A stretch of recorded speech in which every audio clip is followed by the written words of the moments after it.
I think the answer is fairly simple there. We have a Democrat president, John F. Kennedy, fairly liberal, and the press, of course, also liberal.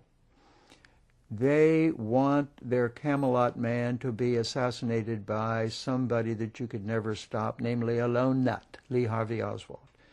Then nobody's at fault. But if you have a conspiracy, as we absolutely know does exist or did exist, then there are many forces that were so upset with Kennedy that they wanted him killed. That's not very attractive, of course, to the liberal media, nor to the Kennedy family, nor to the FBI and the CIA.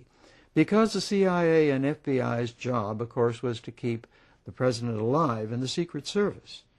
Now, if there's a conspiracy, then they didn't do their job. And we know how much effort, at least we have some idea about the effort of the FBI and the CIA in trying to minimize or marginalize James Files, to try to make him to be, somebody wanting only attention, that he had nothing to do with the assassination. Poor guy's in jail, he wants people to think about him, and therefore he claimed that he was part of the Giancana team. Well, nothing could be further from the truth. James Files wanted no attention whatsoever. Not any attention whatsoever. And we know the Joe West story, an investigator reporter that heard from a man named Zach Shelton, who was 27 years, part of the FBI, who was the first one really to discover the story about Files, told Joe West. Joe West spent months trying to get James Files to talk about his role.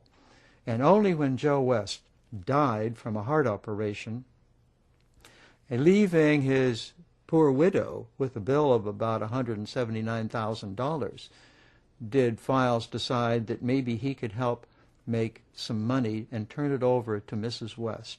And only then would he talk. And so many people have said that here's this poor guy in prison wanting attention. Well, he didn't want attention whatsoever. And I had a way to discover how genuine he was.